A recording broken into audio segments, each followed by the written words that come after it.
गुरु प्यारी सात संगत जी, आप सभी को राधा स्वामी जी। सात संगत जी, बाबा जी की दया दृष्टि अगर हम पे हो, वो हमसे मिलने हमारे घर क्या सात समुंदर पार भी आ जाते हैं। और बाबा जी तो हमेशा ही हमारे अंग संग रहते हैं। जिस गुरु का हाथ हम पकड़कर चलते हैं ना, वह हमेशा ही हमारे साथ है।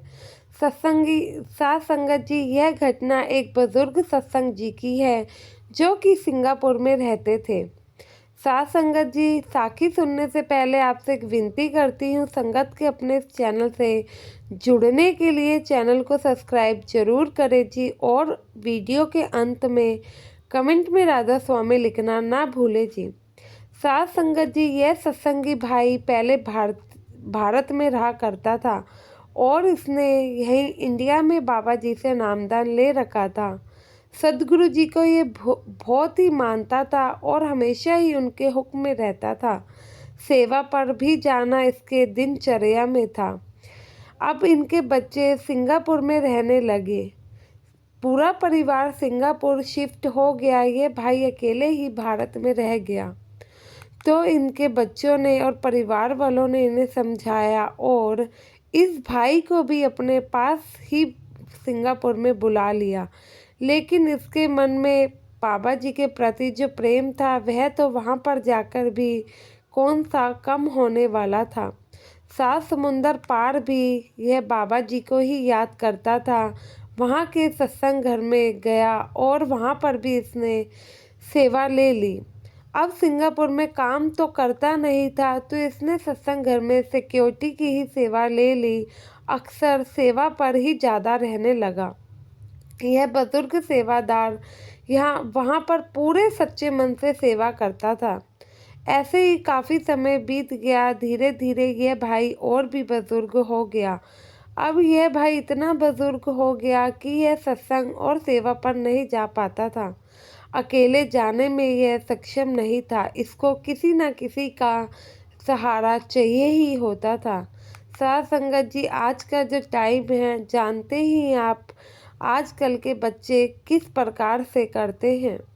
ये जब भी अपने बच्चों को कहता कि मुझे सत्संग घर ले चलो, तो वह हमेशा ही कोई ना कोई बहाना बना देते। अब एक बार की बात है, इस भाई को पता चला कि बाबा जी सिंगापुर आ रहे हैं। तो ये अपने घर में अपने दोनों बच्चों से कहता है, उनकी बहुओं से कहता है कि भाई एक बार मुझे बाबा जी के दर्शन करने दो। वैसे ही फॉरेन कंट्री में बाबा जी बहुत कम आते हैं, मुझे दर्शनों का मौका मिल रहा है।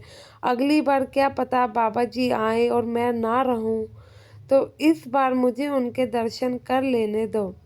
लेकिन बच्चे नहीं माने। इनके मन में बाबा जी के दर्शनों को लेकर इतनी तड़प थी कि इनकी आंखों से आंसू बहने लगे, क्योंकि ये चाहते थे कि क्योंकि इन्हें पता था जैसे इनकी हालात हैं, अगली बार जब बाबा जी आएंगे तो ये नहीं रह पाएंगे। तो इसलिए ये आखिरी बार अपने गुरु के दर्शन करना चाहते थे। लेकिन बाबा जी इस बात से अनजान नहीं थे। सात संगत जी कहते हैं ना कि संतों का निजी कुछ भी नहीं होता है।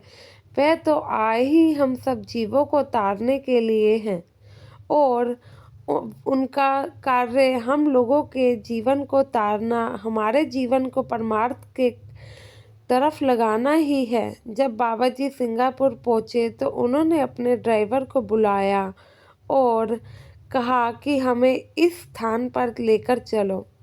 बाबा जी अपने ड्राइवर के साथ उस भाई के घर पहुंच गए।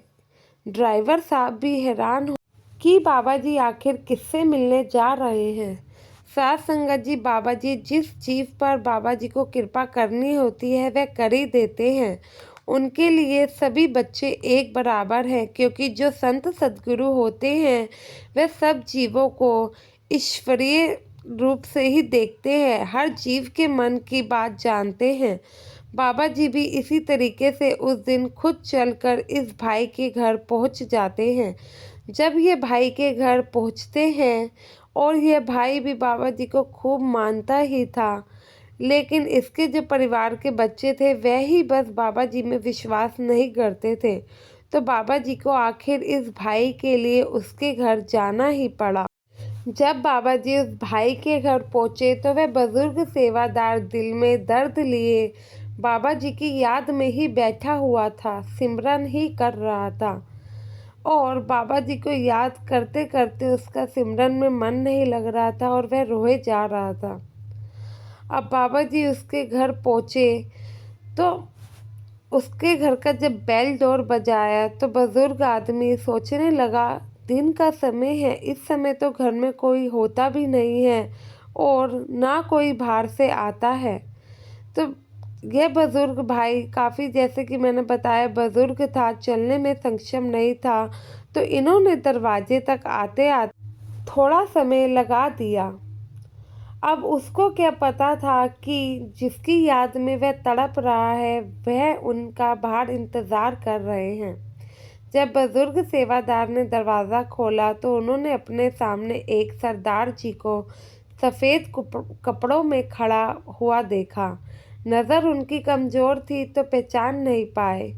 तो उसने बाबा जी से कहा, आइए, आपका स्वागत है, आपको किससे मिलना है? इस समय तो घर पर कोई भी नहीं है।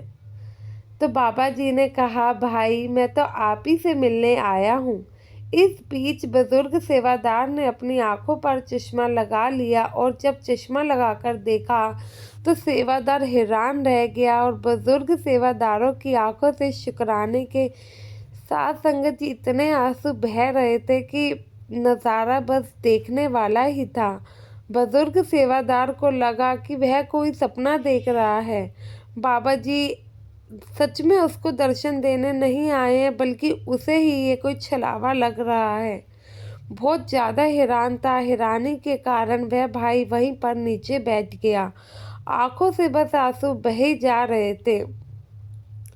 बाबा जी ने बुजुर्ग सेवादार को उठाया और कुर्सी पर बिठाया। बुजुर्ग सेवादार ने बाबा जी से कहा कि आज मैं बहुत परेशान था, मन बहुत दुखी था।